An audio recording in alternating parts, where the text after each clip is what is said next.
This episode of Mission Log is brought to you by the official Star Trek Starships collection. Get the Enterprise D for only $4.95 when you sign up today at st-starships.com/missionlog. Mission Log, a Roddenberry Star Trek podcast. Episode 196, Ensign Ro.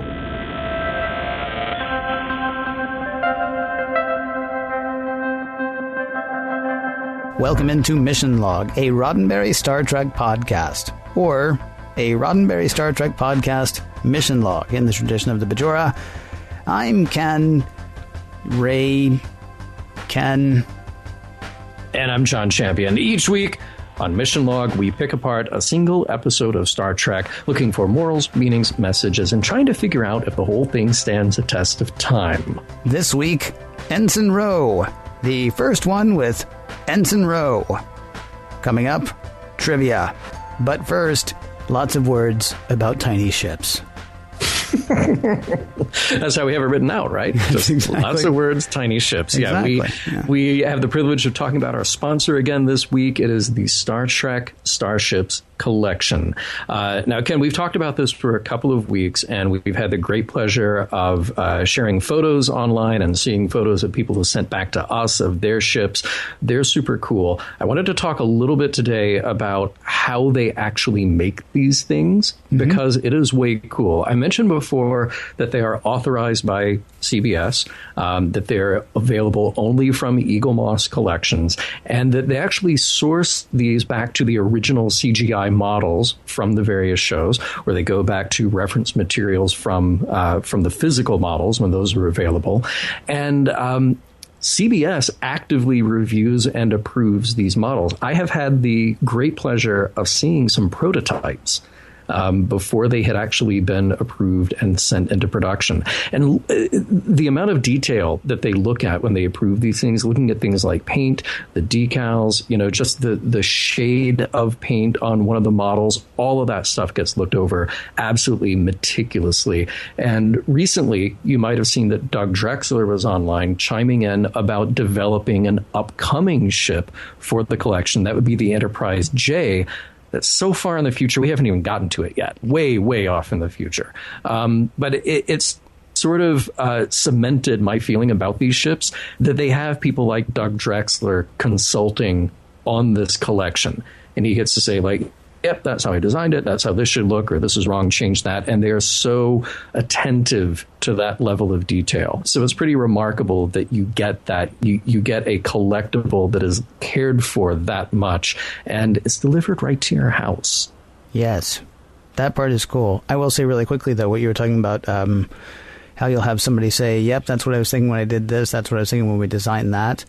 You get a lot of that stuff to go along with the ship as well, because each ship that you get, and you get 2 a month when you sign up, each ship that you get comes with a magazine that tells you both about the ship sort of in the Star Trek universe, but then it also tells you about it in our universe, the real one, where where they're talking about sort of the design elements and the reasons they might have done things, and pictures of models and of like the original models that you were talking about earlier. I mean, it's getting the toy is neat. I don't want to call it a toy exactly, but I mean, they're durable enough too that you can actually, run around the house and have one chase the other. I'm not saying I've done it. I'm not saying I haven't.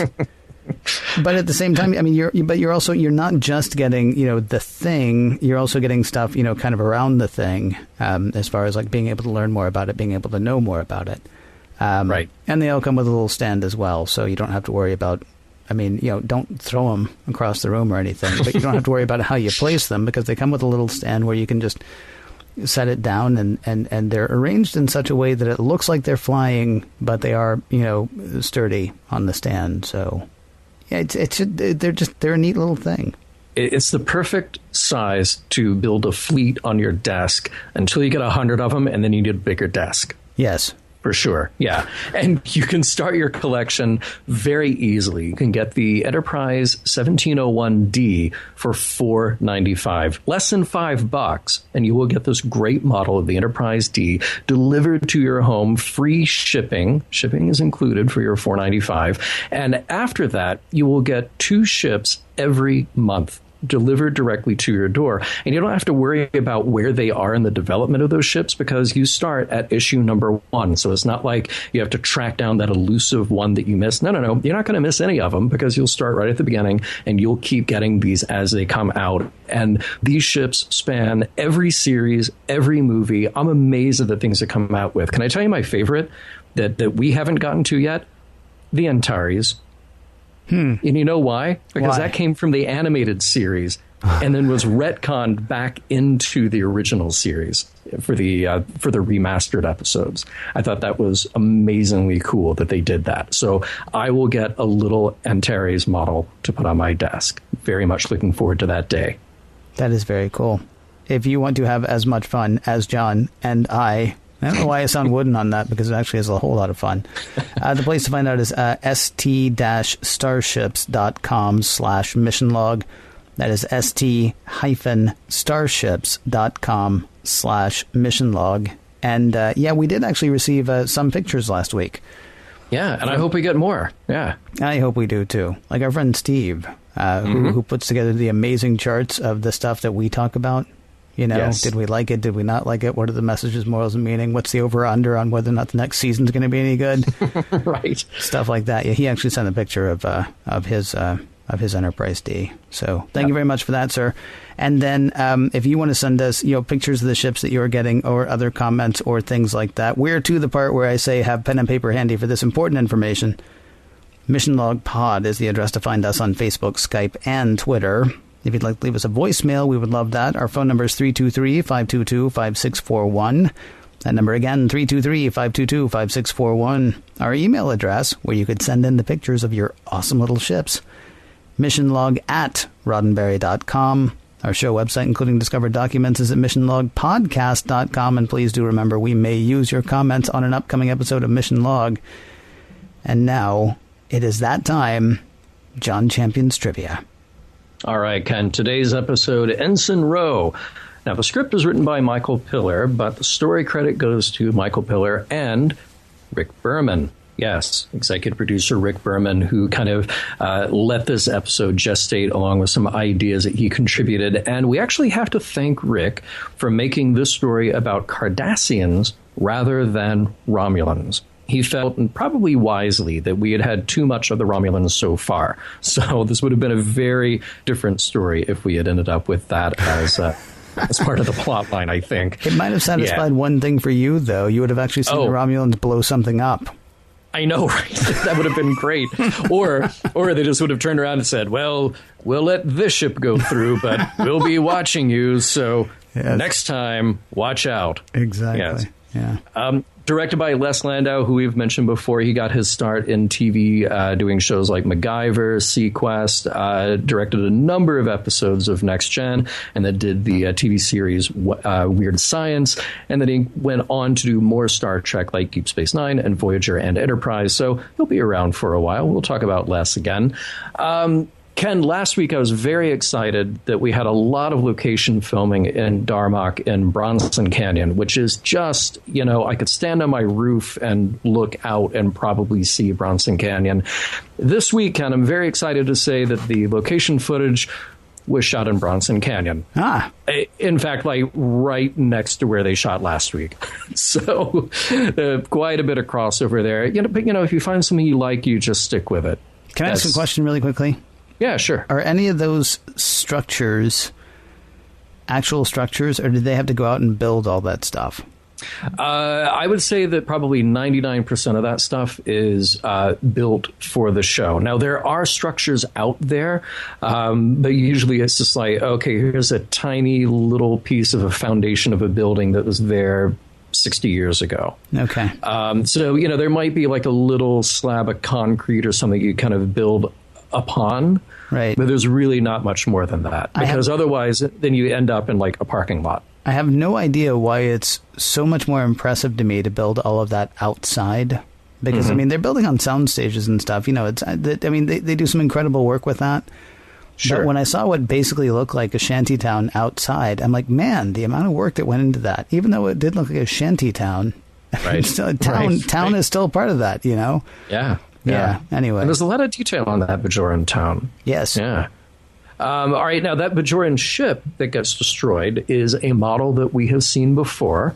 It was the Hunsak ship in The Survivors, and it was Fajo's ship in The Most Toys. That model will be around a lot more. It keeps getting redressed and reused, so no, they didn't actually blow it up for this episode. Now, we have a lot of guest stars to talk about this week. That's Ken Thorley as Mott, the barber, not the hoople. He'll be back. He shows up in Men in Black, Curb Your Enthusiasm, the remake of My Favorite Martian, Buffy the Vampire Slayer, mostly in smaller roles. He is. Have you seen the movie Defending Your Life? I love that movie, and I cannot place him, so please enlighten me here. All nude. No. Yeah, you know those strip clubs out by the airport? You used to just say nude. He coined the term all nude. That's his work. Business went up 100%. That's great. He's the guy at the sushi place. I actually went back and that is one of my favorite movies. Honestly, the first day I saw it, and granted, I used to be able to see movies for free because I had worked in a movie theater, but I saw it twice in one day. Oh, nice. I cannot count the number of times I've seen that movie. I really like that movie. If people haven't seen it, Albert Brooks and Meryl Streep, and it's just so good. Yeah. And Rip Torn. Yes, and Lee Grant. Yeah. And Ken Thorley. Yeah, there you go. As the guy at the sushi counter. Yeah. All right. We also have Jeff Hayenga. He is Orta. Now, he'll be back for appearances in Deep Space Nine and Enterprise. Outside of that, you may catch him in The Heat of the Night, Matlock, Law and Order, JAG, and the movie Other People's Money. Now, Admiral Kennelly is played by Cliff Potts. He has numerous TV guest roles as well as recurring roles on Dallas, Marcus Welby, MD, Lou Grant, and Hotel. In the sci-fi world, he may be best known for his role in Silent Running as not Bruce Dern. Now, was he one of the little robots? No, he wasn't. One of the he was neither Huey nor Dewey nor Louie. He is actually one of the guys that Bruce Dern kills. Oh, sorry, spoiler. That movie is more than 40 years old. We also have Frank Collison, who plays Gul Dolak. And he's a very recognizable character actor. He's got a massive theater career, starting really from the time that he was a baby working for his parents in the theater. Now, film and TV, you might have seen him in M. Night Shyamalan's The Village and The Happening. He had recurring roles in Dr. Quinn, Medicine Woman, Carnival, and My Name is Earl, just to name a very few of his credits. We have Scott Marlowe. He is Keeve Fowler. He got his start in Hollywood playing a lot of rough, disaffected youth roles in the 50s. Fast forward a little bit, and he shows up on Have Gun Will Travel, Route 66, The Outer Limits, Gunsmoke, T.J. Hooker. He was a regular on the TV series Valley of the Dolls in the 90s, and I know what you're thinking. There was a TV series called Valley of the Dolls in the 1990s. Yes, apparently there was. And he must have had an absolutely fascinating personal life. He has been romantically linked to both Natalie Wood and Tab Hunter. Yeah. Mm-hmm. Hollywood was different back then, or maybe not so different. And finally, we have Michelle Forbes as the title character, Ensign Ro Laren. Now, we already saw Michelle Forbes in Half a Life, and we talked about her career a little bit then. And Ken, you actually wanted to mention The Guiding Light. And I'm trying to place my finger on why. I'm not a big soap opera watcher. Well, it takes us all the way back to the very first broadcast episode of Star Trek. Okay, which would be The Man Trap, September Trap. 1966. Yeah. Right. You may remember a young, can't remember the character's name, but Michael Zaslow, the Zaz. Oh, the Zaz. Wanders outside, eats something, dies, except it turns out, no, he's actually killed by Nancy, which is actually a salt-sucking monster, excuse me. Right. So he played on The Guiding Light. He was Roger Thorpe, the, scary rapist, clown, stepfather, sometimes good guy, usually not. Aren't they all? Yeah, and Michelle Forbes was on The Guiding Light as well. And I believe they might have actually, I don't know if they may have crossed around the same time. I'm not sure if the Zaz was already off of The Guiding Light by the time she was on it. But she was on it in the 90s. So yeah, there's a total Star Trek tie-in, in addition to the fact that she's actually on Star Trek. There's that. There's that one. She was already on Star Trek. Yeah. That's probably the bigger Star Trek tie-in. But if you want to go old school, if you want to go back to TOS, there's a direct link there to the episode that we watched this week. and the very first broadcast episode of Star Trek. Now, Michelle Forbes, we've talked a bit about her career, but, highlights, there's so many good shows and good roles that she's been in. She was in the reboot, remake, reimagining of Battlestar Galactica in an awesome character arc, Admiral Kane. And she, of course, was in the movie California, which you will never watch again. Yep. She was in The Killing. She was in the fantastic HBO show In Treatment. So there is a lot of great work from Michelle Forbes. And you can understand that, the staff and crew of Star Trek would want her back after they met her working on Half a Life. So this role of Ensign Ro was created with the intention of bringing in someone cut from a very different cloth as the other kind of regular cast members on the show. And they all liked Michelle Forbes and the work that she already did. So with that, Ensign Ro will, of course, come back for more appearances on Star Trek The Next Generation. It is a tale of intrigue, of conspiracy, of hardship, of prejudice. This is the tale of Ensign Ro. Prologue. Captain Picard is getting a haircut and an earful from the best barber in Starfleet, Mr. Mott. The conversation is cut short when the ship receives a distress call from the Solarian 4 colony close to the Cardassian border. Contact has been lost and the Enterprise is on its way. They do receive another message, though. This is the Bajora. We claim responsibility for the destruction of the Federation colony on Solarian 4. As long as we are without our homeland, no one will be safe in this sector. Act 1. The Enterprise is at Laia Station Alpha, dropping off survivors from the Solarian 4 colony and meeting with Admiral Kennelly about the Bajoran terrorist attack. Kennelly's got some virus he picked up from a Cardassian liaison, but he'll muddle through. Here's what's going down. The Bajoran homeworld was annexed by the Cardassians 40 years ago. The Bajorans have become a sort of nomadic people, looking for some place in the galaxy to live and treated poorly just about every place they find. But there's this new splinter group that's decided to put up a fight rather than doing the nomad thing. That group is led by a guy named Orta. Picard is to get Orta in line by any means necessary. Tell him if he behaves, we'll deal with the Cardassians. Quietly. Back-channel stuff. It'll just take time. The conversation is interrupted by a call from Commander Riker. He says there's a new officer beaming aboard. Kennelly says, "Oh yeah, I meant to tell you. I've assigned Ensign Ro Laren to your ship." Hey, look at that. The veins on Picard's forehead really pop out, don't they? He says she is not fit for duty, let alone fit for the Enterprise. But Kennelly's mind is made up. She's Bajoran. He's talked it over with her. He got her out of prison for this. She will be on this mission. At Picard's command, Riker welcomes Ro Laren aboard. Well, greets her. Well, tells her to take off her earring. Act 2. Riker is practically yelling to Picard, if not at him, about Ro Laren's assignment. No one will want to work with her. Picard says everyone will have to deal with it, and it won't be for long. And here she is. Ensign Laren. Whoops. It's actually Ensign Ro. Family name before individual name. It's a Bajoran thing. Picard and Riker basically make it clear that they don't want her there. She says she's only there because it's better than prison. Picard starts to give her the be-all-you-can-be speech when she says she's heard it, she's fine, let's just do this and be done, and with that, she walks out of the meeting. The Enterprise is approaching the Valo system, where a lot of Bajorans have settled. They plan to meet Jaz Holtza, an ad hoc leader of the Bajora who's had diplomatic dealings with Starfleet. But Rose says he's not really a leader, and he can't get them close to Orta. She suggests going to a different camp on a different planet and finding a guy named Keeve Fowler. Not a diplomat, a leader. Recent history has not been kind to the Bajora. Picard says they were accomplished in architecture and philosophy when humans were barely standing erect. But the camp on Valo 2 is ramshackle. The people are in need of basic necessities. Recent history has not been kind. Keeve Fowler seems nice enough, though he's not inclined to help Picard and his people. Where was the Federation when the Cardassians were attacking and torturing the Bajora, driving them from their planet? Hiding behind the Prime Directive, that's where.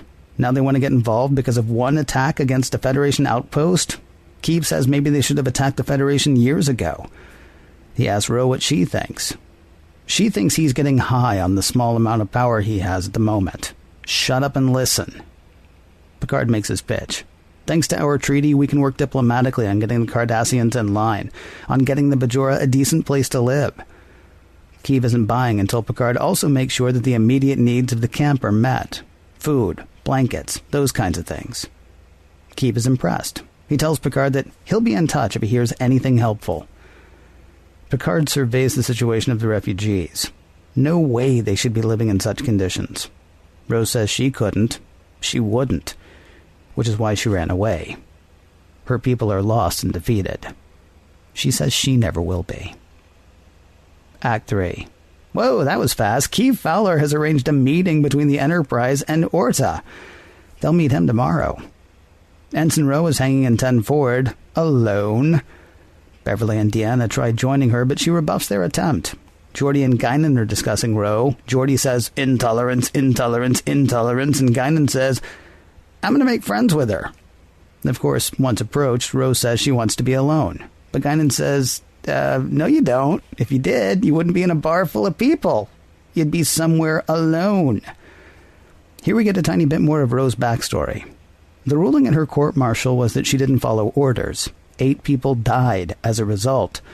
But she also didn't defend her actions at her court-martial, and she never told the full story. Anyway, Guinan says they're friends now. Gotta go. Bye. Just as well, Ro gets a call that she takes in her quarters. It's Admiral Kennelly, asking for a report. She says everything is going as he predicted. Next day, Picard, Data, Worf, and Troy are waiting to go meet Orta. They're just waiting for Ro, who is late. No, actually, she's early. 6 hours early. That's how long ago she left the Enterprise. The 4 beam down to the same place to which she beamed. Look around, and the away team is captured 2 by 2, apparently by Orta and his people. Act 4. Orta and Ro Laren make the scene. Ro says she came down early to try to avoid a confrontation, though Picard is not impressed. As for Orta, he's been treated poorly by the Cardassians in the past. That is putting it very mildly. Half of his face is gone. His vocal cords were cut. Not surprisingly, he says he's not interested in peace. But he also says it was not the Bajora that attacked the outpost on Solarian 4. Back on the Enterprise, senior staff is starting to consider what Orta said, that the Solarian destruction wasn't the work of the Bajora. Ro will have to consider this with some of her much-valued alone time, though. Picard is upset with her unauthorized meeting with Orta and confines her to quarters for the remainder of the mission. Her brooding is interrupted by a visit from Guinan, her friend, in whom she confides, to an extent. She feels like she has no control, like everyone is pulling her strings. Also, there's more going on than anyone on the ship realizes, and she has no idea who to trust. Guinan says her life was once saved because she trusted one man. Cut to Captain Picard's ready room, where Guinan has brought Ro Laren. Picard is upset. Ro is supposed to be confined to quarters, but Guinan says Ro has something to tell Picard, and Picard should listen. Picard doesn't seem so inclined until Guinan says the magic words, "She's my friend." Now Picard seems so inclined. Here's what's really going down. Admiral Kennelly is running 2 ops. There's Picard's mission, try to negotiate with Orta. Then there's Ro's secret mission, get Orta to stop the attacks on Federation outposts by offering ships and weapons and things to help the Bajora fight the Cardassians. Picard can't believe it, but Rose says, at the very least, check the communication logs. There you'll find that Kennelly called me last night. My trip off the ship wasn't unauthorized. He authorized it. Side note, you get that this will be a violation of everything for which the Federation stands, right, Ensign? She says yes, but she also tells the story of watching her father tortured to death by the Cardassians when she was 7. She left the experience not angry, but ashamed of her father's weakness. Eventually she realized that that sort of thinking was wrong. Then, she was given an opportunity by a Starfleet admiral to make her people strong. So, she took it. She never made the offer to Orta, though. Once he told her that it wasn't the Bajora that attacked the Solarian outpost, she figured she better slow down and figure out what was actually going on. She's also not spoken to Admiral Kennelly since their return. Now Picard has an idea. They need to get Orta to agree to go along with their plan. They'll take him back to the camps and watch what happens. Sounds like a crappy plan. I'm guessing there's actually more to it. Let's find out. Act 5, here's what's going down. Picard's diplomatic efforts have worked. He reports to Admiral Kennelly that the Enterprise will escort the Bajora ship with Orta and his people back to their camp. Kudos from Kennelly. The Enterprise makes rendezvous with the Bajora ship, and they're on their way. Except for those 2 Cardassian ships suddenly in their way. They tell the Enterprise to back off so they can destroy the Bajoran ship. That demand is followed by an order from Admiral Kennelly to withdraw. Protecting the Cardassian treaty is more important to him than protecting the Bajora. With that, the Enterprise does withdraw, and the Cardassians do blow up the Bajoran ship. Here's what really went down. All that, except Orta and his people weren't on the ship. No one was. It was being flown by remote. Now here's an interesting question. How did the Cardassians know that Orta was supposed to be on that ship? It was Kennelly. He told them. And why not? The Bajora are terrorists. He was just opening the door for the Cardassians to take care of their problem. Of course, the Bajora didn't destroy the outpost on Solarian 4. Picard suspects the Cardassians did that to get the Federation's help in finding Orta so they could rub him out. Strolling through a Bajoran camp, Picard and Ro talk over what'll happen to Kennelly. Picard figures he'll face court-martial. Ro wonders whether she should arrange her own transport back to Laya Station Alpha, since the Enterprise won't be going there for a while. But Picard talks her into staying with the Enterprise. She's not a great officer, not yet, but he thinks she could be. She says she'll stay under one condition. She puts her earring, an emblem of her Bajoran heritage, back in. Then it's 2 to beam up. The end. I like the opening of this. I like the peek into the lower decks and going to the barber shop again. And we meet Mott, who's a new guy, who's a barber. Yes. But he's also a Bolian. Yeah. I'm starting to think they just replicate Bolians to stick them in there because just the barber thing is just a Bolian thing. Again, it's just Bolians or barbers. Why does that bother you as much as it does? First, they have no hair. Right. Okay. Second of all, we kind of, you can make an argument about the Klingon monoculture and all these other places where you have a monoculture, and now you've got a monoculture of barbers. I mean, he is, according to Riker, the best barber in Starfleet. The best barber in Starfleet. I don't think Patrick Stewart has enough hair that he needs the best barber in Starfleet. I think it was actually bothering him that much. If the unsolicited advice of Mott the barber was bothering him that much, he could just let it grow out a bit.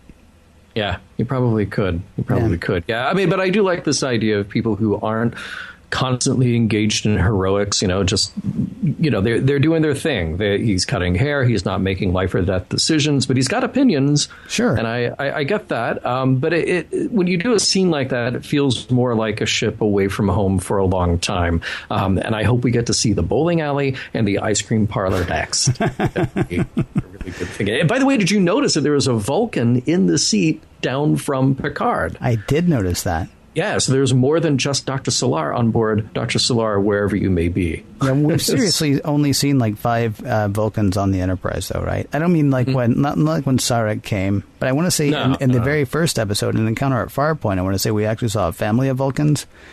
Yeah. Like mom and dad and a kid. That's a family, by the way. Yes. And then, there was Dr. Solar, and then, this guy. And then this guy. Whoever that's about it. Yeah. Now, we do have to talk about the Bajoran earring that isn't regulation, and yet Worf walks around with his, Chewbacca bandolier Klingon sash all the time. Yeah, good point, that. I actually wondered, was it difficult for Riker? So, Michelle Forbes, I think we may have talked about this before.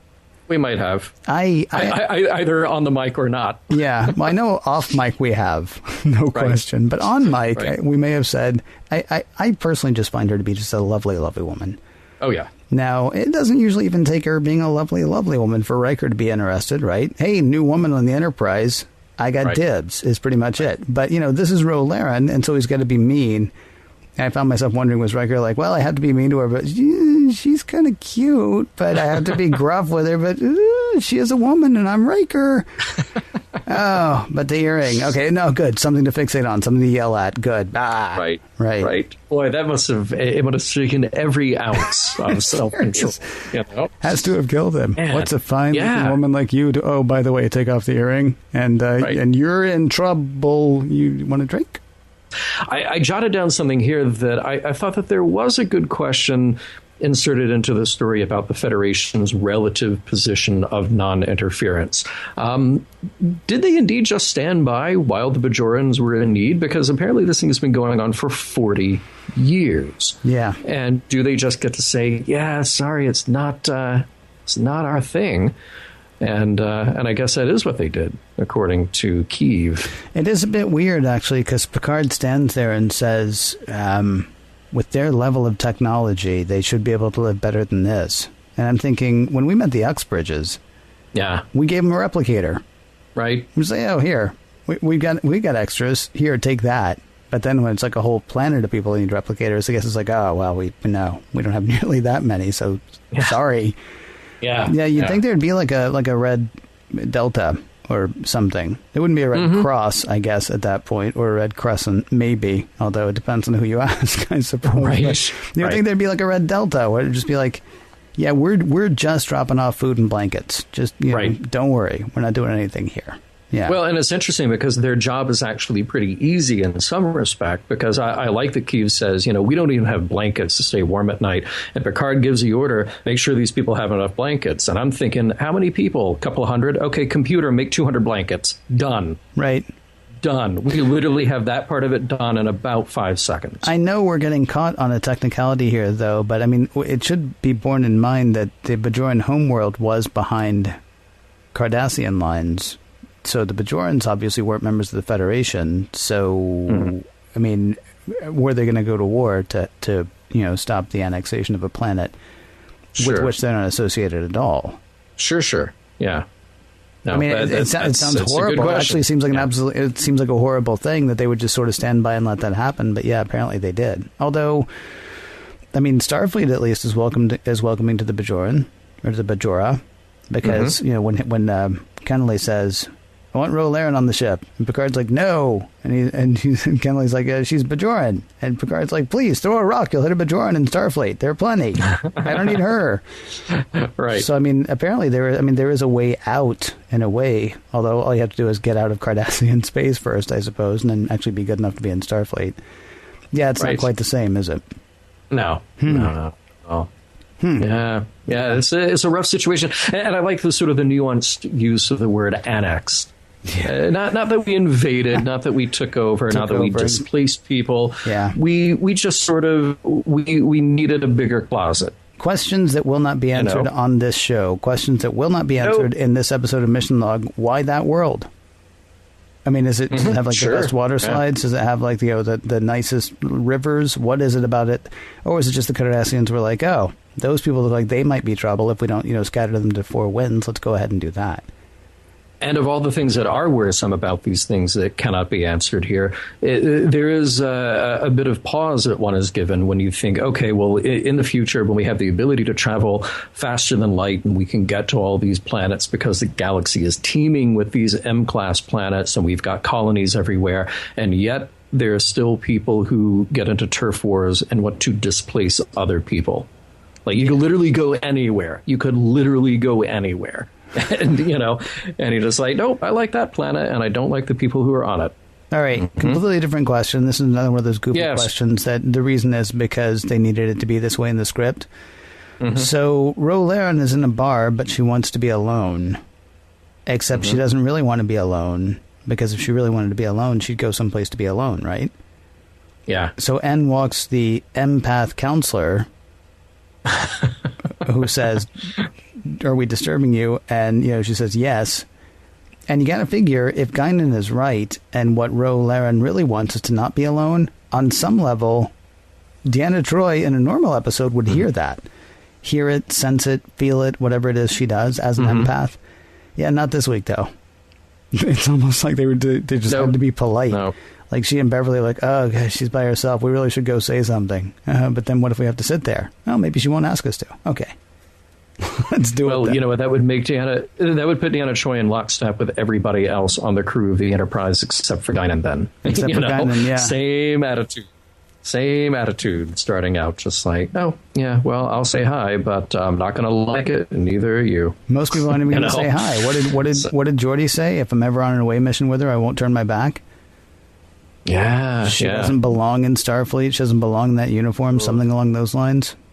Rough. Those are rough words. But, interesting stuff about Guinan that are revealed here. Guinan was in serious trouble a long time ago and got saved by Picard. That's the reveal, the implication we see with that very close edit there. And I think we'll see later if that was foreshadowing or if it was just a vague allusion to a story we may never hear, but kind of serves to further their tight bond. Mm-hmm. So, interesting idea there. There's always been some sort of implication that there was something. Mm-hmm. Yeah, but we've never gotten a clear idea of what. Sort of along your Bolian Barber thing, I like the fact there was a really wonderful. The rules do not apply to Guinan, and I don't always like that. It always feels. Sometimes it feels a little too like. It feels a little too somehow. Mm-hmm. But I love the fact that, she knows that something has to happen between Ro Laren and Captain Picard. So she takes Ro Laren to Captain Picard, and Captain Picard says she is supposed to be in her quarters. And Guinan says she can go back when she's done talking to him. Right. I love that. Right. Like, okay, I love that you guys wear your little suits and you got the pips and you have your, you say jump, I say how high theoretically thing.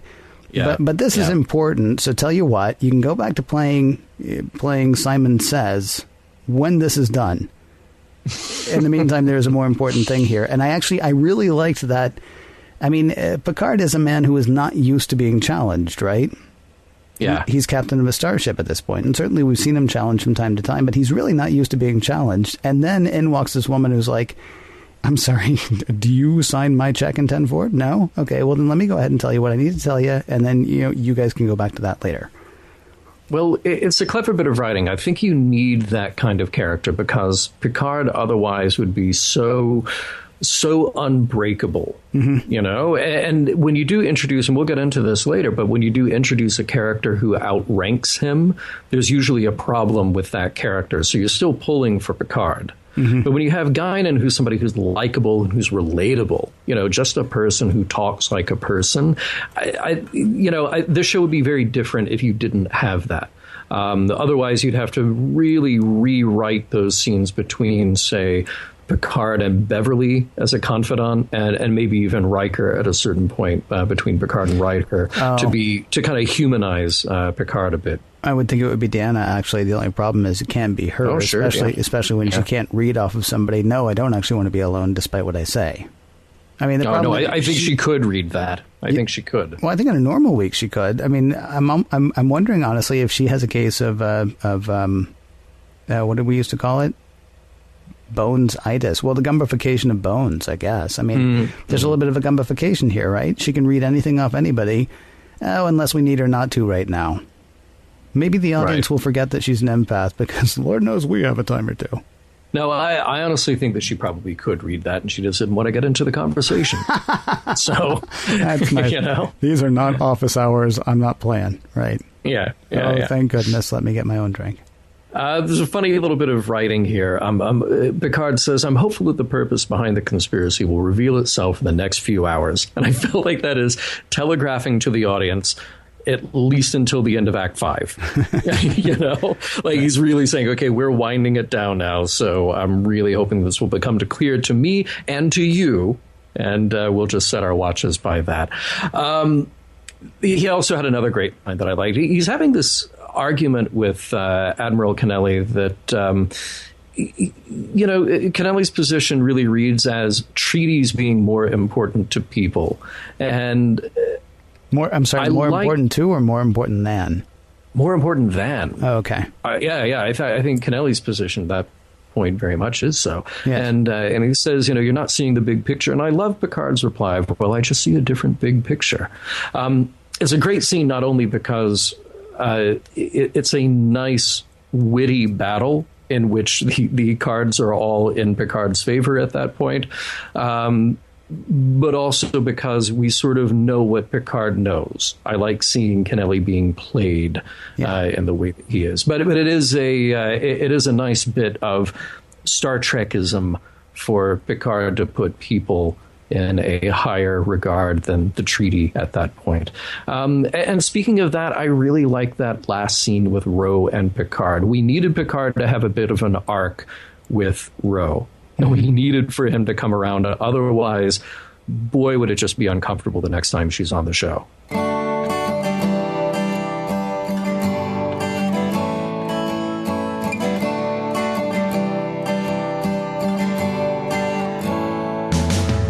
In the tradition of the Bajora, I think I want to change my name. From now on, please address me as Computer.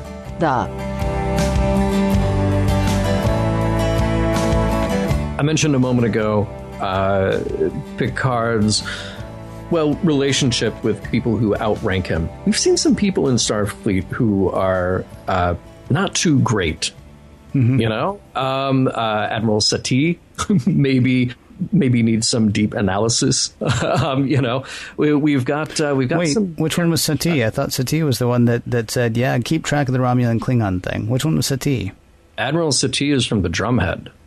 Oh, okay. Yeah. All right. Yeah. I can't remember which one it was that sort of gave him the green light then to set his tachyon net. Oh, yeah. So we did actually have a decent Admiral at that point. We did have one. Yeah, we've had one decent Admiral. But you can go back to Admiral Decker. Yeah. Go back to whoever the Admiral was that set Kirk up with the ultimate computer. The ultimate computer. Just pick a Commodore and you're going to have problems. And the thing that occurs to me here is that we have a real problem with Starfleet in some way. We kind of had a running joke, like you mentioned in the original series, where all the Commodores were just horrible jerks. And I don't mean the band, the Commodores. I love those Commodores, but all the Commodores we saw in TOS were just horrible and had no business being in the positions they were in, or at least they earned the position and then they just became horrible after they adopted that position. Right. So now we've had multiple indications that the top brass at Starfleet are either at best clueless or at worst malfeasant. And I'm starting to look at the Enterprise, at least this Enterprise, in a really different way. It's less a representation of the best of humanity and really this strange anomaly. It's this perfect little bubble full of do-gooders, people who you can trust, people who do a good job, people who can size up a moral situation and try to come to a logical decision that is for the net good in the end. Kennelly isn't evil, but he's misguided and he's gullible as all get out.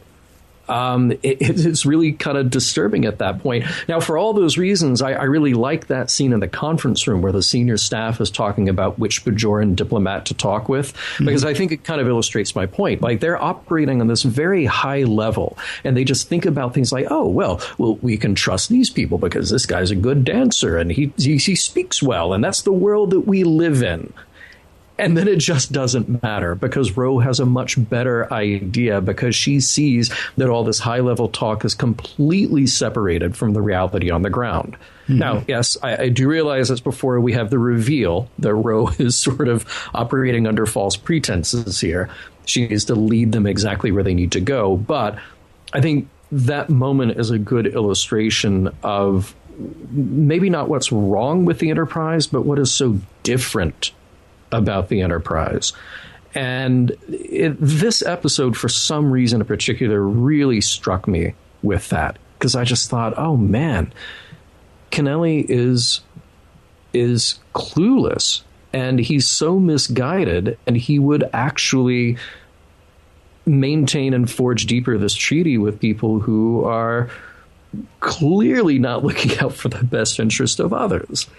So I don't quite know what to make of that. Well, define looking out for the best interests of others, though. I mean, he's preventing a shooting war, right? Sure. And that's what he sees as the most important. I mean, he says the most important thing, and there's actually a line, the most important thing, Picard's top priority is to protect the Cardassian treaty. at that point. What's interesting to me is you say that we have a problem in Starfleet, and I begin to wonder if we actually have a problem on Star Trek at this point. In terms of production, we're now a few months away from Gene's death, right?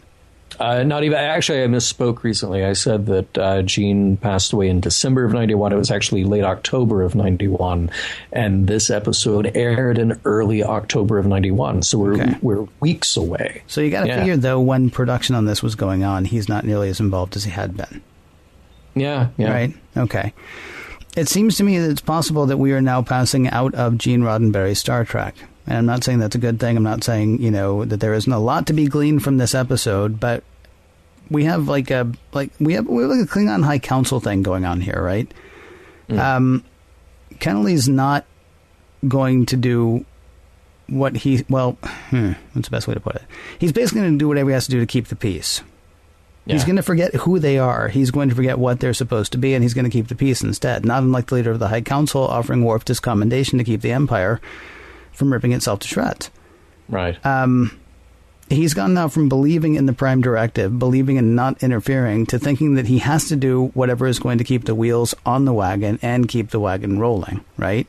Mm-hmm. It's reprehensible. And it's a lesson that we still need today. I mean, right now there are people willing to do things that many would see as truly un-American, and their defense for those things would be USA, USA. Right? Yeah. And then if you question their actions, suddenly you're seen as un-American.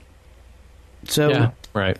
We go again to the be what you say you are sort of argument, or try at least to be, the best that you can possibly be.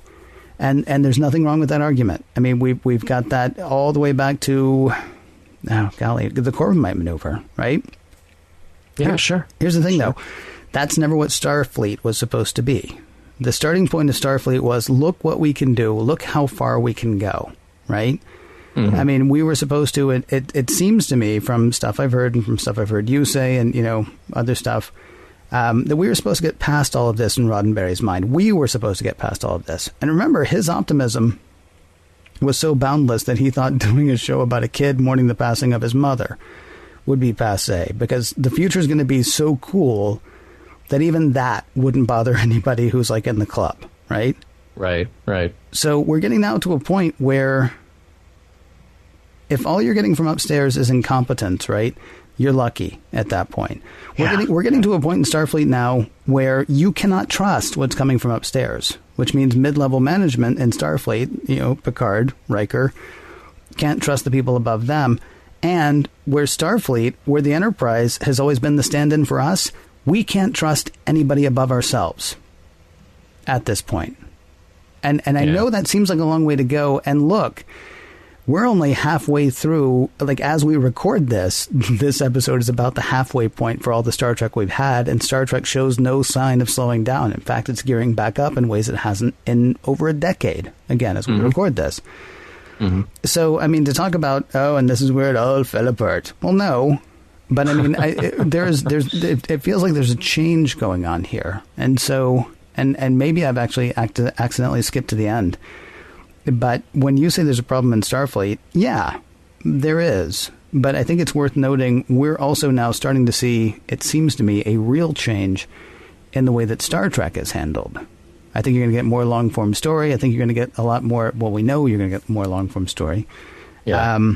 It's not going to be as weird to have an Admiral come in who's sort of shady at this point. And that was always supposed to be, those were the Romulans, those were the Klingons, those were, whatever random alien society we came across. A Taste of Armageddon, that was a whole new race of people that we had never heard of before. Because we don't have those kind of problems anymore. Other people do. Here's your starting point. Right. Your starting point is everything's going to be awesome for us. There are things we need to watch out for, though, but they're not going to be things that we're going to have to watch out for in those future us's, because those future us's, they work. They got past it. Here's some other things along the road, though, that we're going to keep an eye on. Yeah, I think what you're hitting is partly an unfortunate reality of the writing that, trying to come up with conflict that is internal as well as external. So it's not just the bad guy of the week, but there is some some drama, something for the crew that we know to deal with. But then how many times you go back to that well where you have the either evil or misguided or confused, whatever tags you want to put on that authority figure that strangely surprises Picard, but doesn't surprise us in the audience. I mean, Picard should, hopefully, if he's, had a good experience at Starfleet up until now, maybe be surprised by people like this who outrank him, who make horrible decisions. But then you kind of have to look back at just his time on the Enterprise, the fifth year going into it, as far as the our sort of real time watching of Star Trek: The Next Generation, and think, I've encountered so many people who outrank me who are terrible. In fact, I had to blow the heads off of a few of them when I went back to Earth that one time. In fairness, they were being controlled by something else. Yes, they were. Yeah. There are a lot of other conversations I have around this episode. I feel like, there might be an opportunity here to go back to a conversation that we had when we covered the high ground, when we were talking about what is a terrorist versus what is somebody who is doing what they feel is right from their point of view, their political point of view, to end what they see as an injustice. This whole thing is a difficult situation, but I feel like it's eased a little bit by the fact that we already see the Cardassians as enemies. It's a little bit unfair that as a TV show, they're the reptiles, and we've already had a tense run-in with them. And the Bajorans are much more human-like, what seems to be Star Trek code for these people are okay. We can trust them. It really is. When you get a script that says, okay, here's the new alien of the week, and they're not trustworthy, and they're kind of maybe a little evil, and they're out to get this other race. Well, then Michael Westmore, bless him, looks at that and goes, I'm going to do this really intense lizard reptile thing that makes the Cardassians absolutely terrifying. It's a very different thing from, say, the at one time terrifying looking Horta that does nothing but destroy things in its path, and then we realize that it's actually the kindly, benevolent creature that it is.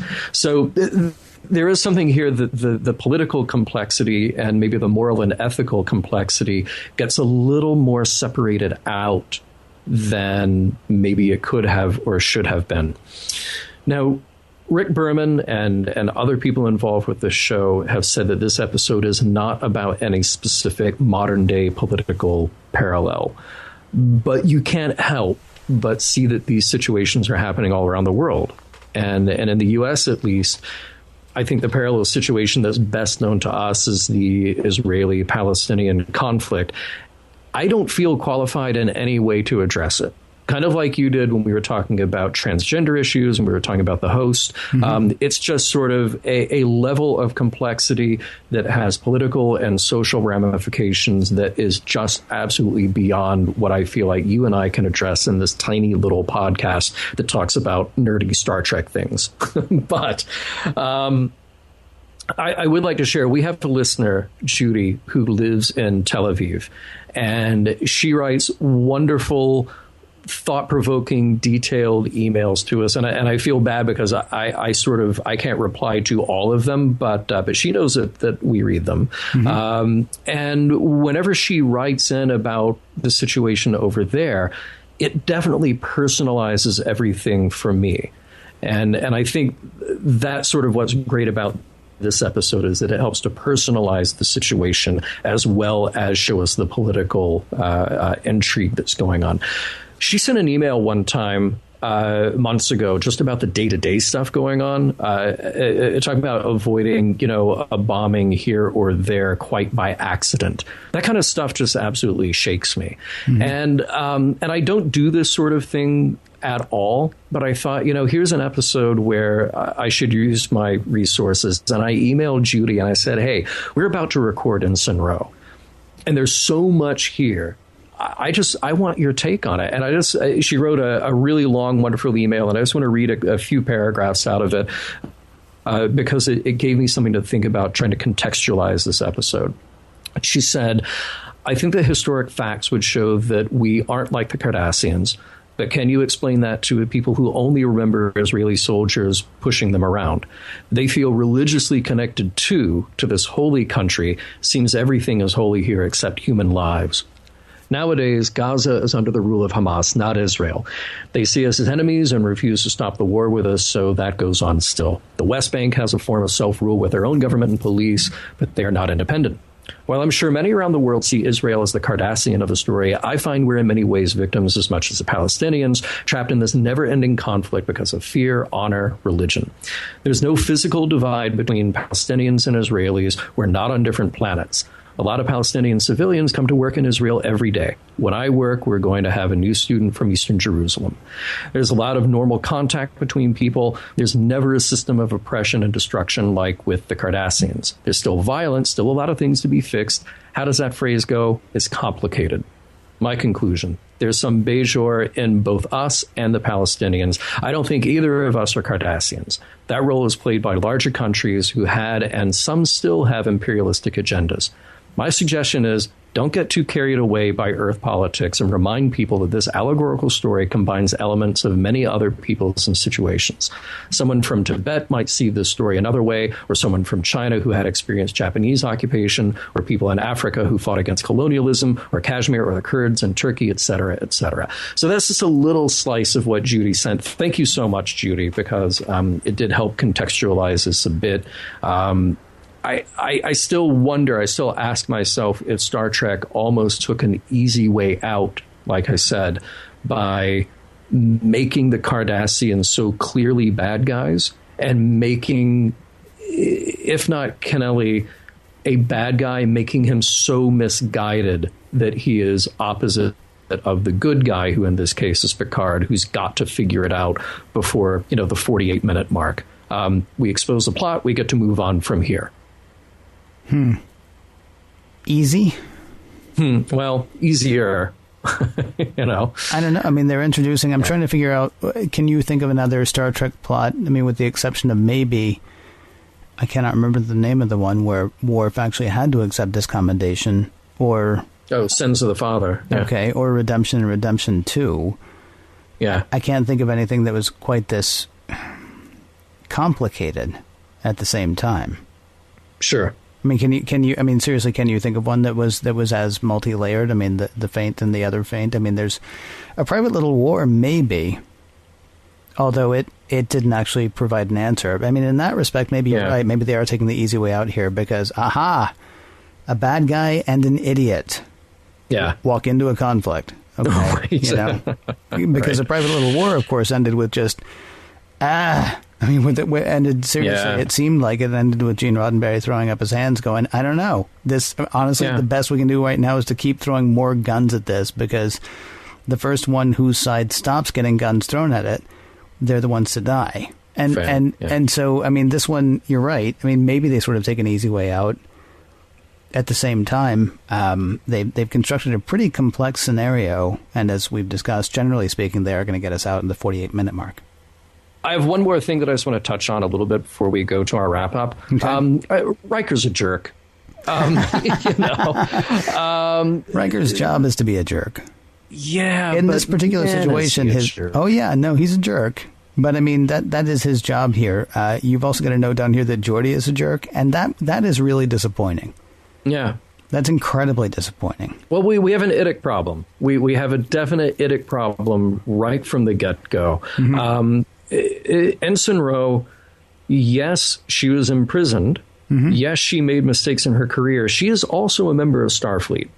Mm-hmm. She had to earn that position.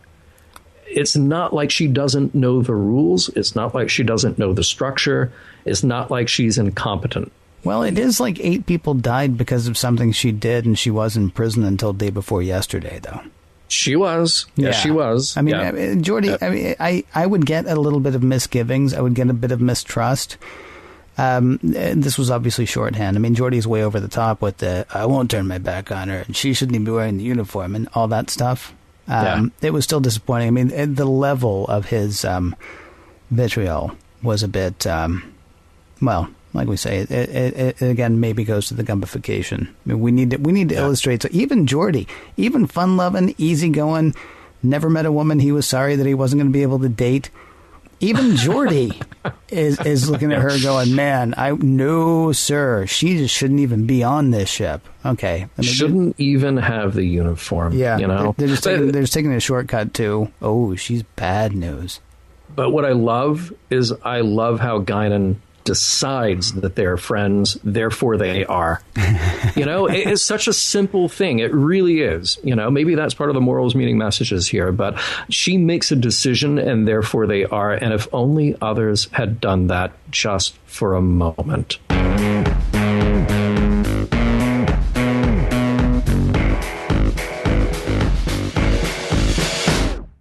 Starfleet has learned many truths of the recent attack. Captain Picard has learned many truths of his new officer. What then can we learn from Ensign Ro? All right, Ken, here we are with a complex, rich episode full of political and personal intrigue. But before we get into the morals, meanings, and messages, I pose to you the question of whether or not Ensign Ro, the title of the episode, not the character, holds up. I think I sort of addressed a lot of this earlier, and I apologize for sort of blurring the lines between the last segment and this one. Someone asked me recently whether I was for the pay model that is coming as we record this with Star Trek 2017. Here in the States, for people who don't know, or for people who've forgotten because you're listening 100 years from now. How's my robot body holding up, by the way? Oh, great. Looks good. Yeah. Well, 100 years from now, you're answering? Okay. Somebody asked how I felt about the pay model, and what I said was whether I was for it or against it doesn't matter. I'm often against rain, and that does not stop it. There's a little point in being against what's coming. And I bring all that up to say it's not like I didn't know that episodes like this one were coming. It's not like I didn't know that this time was coming in the Star Trek, storytelling. But it's weird to know that we've gotten to them now. There are going to be conspiracies, there are going to be intrigues, there's going to be distrust, and it's going to come from inside in ways that it was Gene Roddenberry's hope would not be the case. And so on that cusp, I will tell you, I don't like it. I sort of dislike the part where to tell the good story, we're going to have to say, look, humanity's never going to get past this stuff.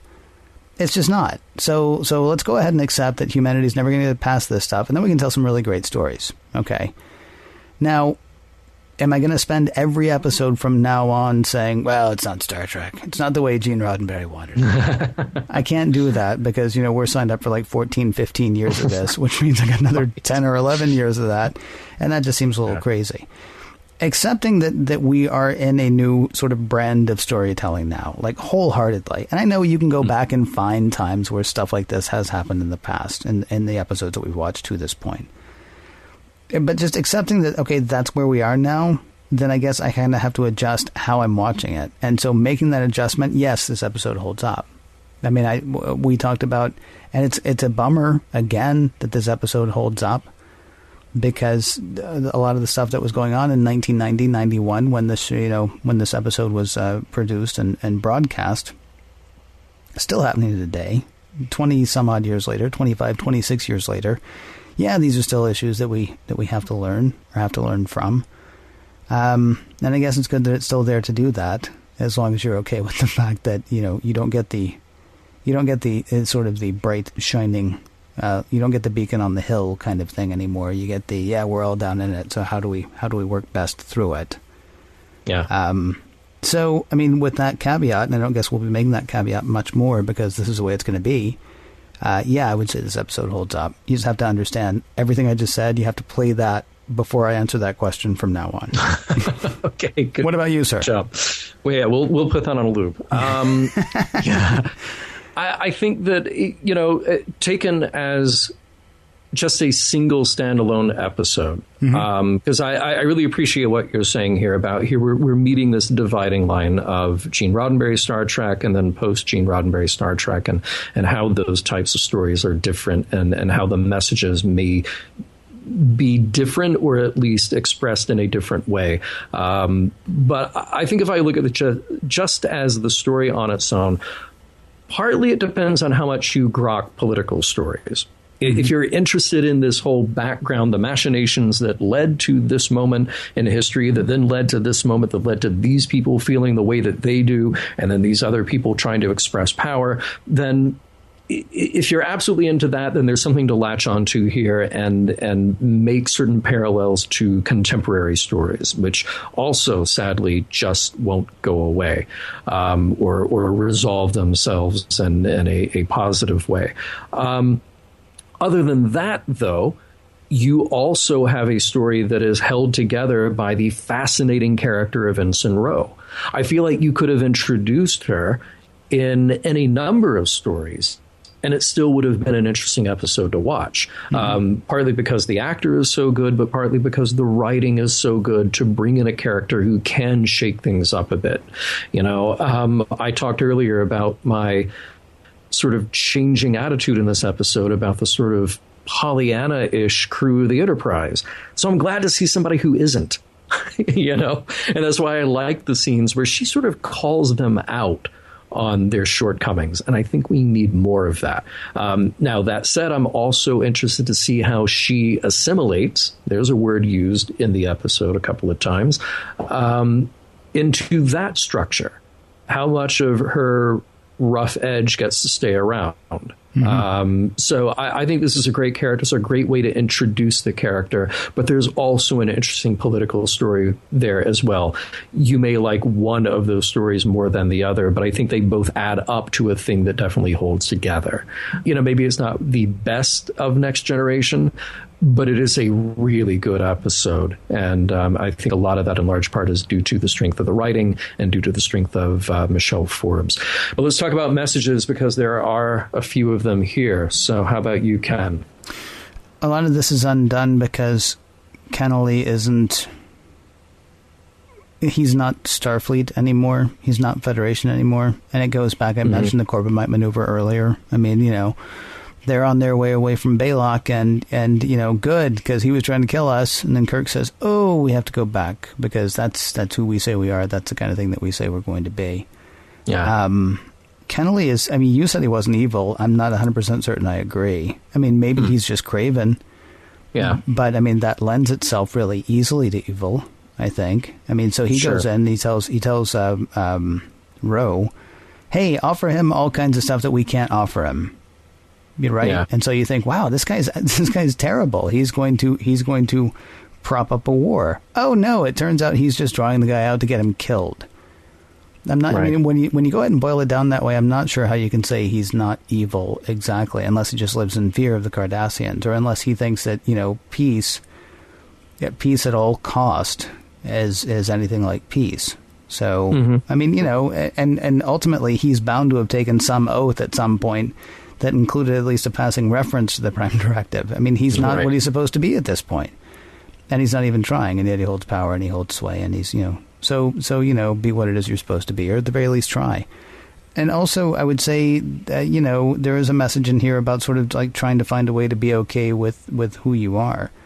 Ro is driven first by shame and then by anger. But she's at her best when neither of those things are the things that are driving her. She's at her best. And honestly, she and everything around her is best served when she says, I'm no longer ashamed. I can't be this angry. I just need to be. Once you can actually just lay everything out, that's when things actually go well. So yeah, well, I think that's not presented as you see, Timmy. But the truth of the matter is, once she lets go of her anger, once she lets go of her fear, and once she lets go of her prejudice, which we talked a lot about the prejudice other people felt against her, but she certainly came on board with it as well. Once she lets go of all of those things, then the universe really opens up for her. So maybe it's partly to do with the honesty, like her personal honesty about who she is, but then the honesty of the situation. She gets to be the whistleblower at a moment. So both of those things sort of got lifted off of her shoulders. She just needed to kind of fight to get there. And speaking of fighting to get there, I feel like maybe it wouldn't have been such a hard fight if we go back to what I wrapped up the last segment with, which was Riker is a jerk. And maybe if he hadn't been a jerk to her, or somebody else hadn't been a jerk to her, it wouldn't have been such a struggle for her to get to where she needed to be. You know? All right. So there is a little something there about that's what that is what Guinan was there for, though. It is what Guinan was there for. But I mean, in the story, we don't need Riker to be that because we do have Guinan.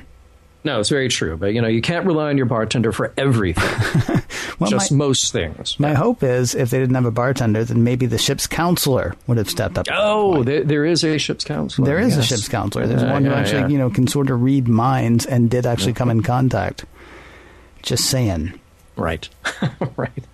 I feel like, I totally agree with what you said. And I feel like, the quotation that I used last week on our Darmok episode is just as applicable this week. I talked about the former CIA operative who talked about listening to your enemy, because in situations like these, everyone thinks they are right. And something about truly, truly listening, which seems to escape many of us, particularly when we reach this high-level political conflict. But in that case, it also applies from the larger scale down to the smaller scale when we talk about Ro as a character. Even Picard is not his usual professional self at some points here. He's the one who said, try for diplomacy, then try again, and try again, and try again. And it takes Guinan just being human, just listening to get to Ro. She has a great line. She says, truth is in the eye of the beholder. It's true in politics. It's true in a lot of things. So, maybe the bartender is who we get to learn something from this week. It seems. It seems so, yeah. So I think many messages here, many more to pick apart, and I would say that all of that holds up, for better or for worse, if we talk about the complex political conflicting messages there.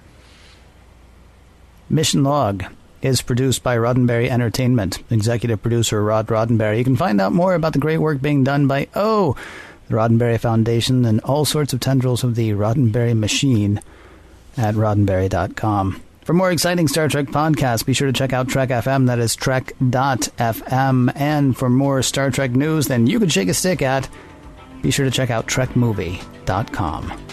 Ken, for some reason, when you said Roddenberry machine, I kept thinking, that's you in 100 years. But before we get to that point, next week, Silicon Avatar.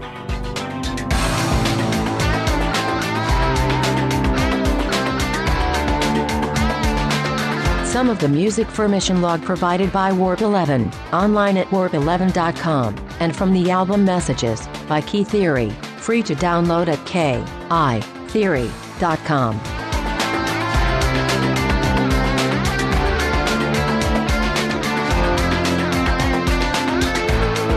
The Zaz. The Zaz. It is just fun to say. Say it with me. The Zaz. The Zaz. And transmission.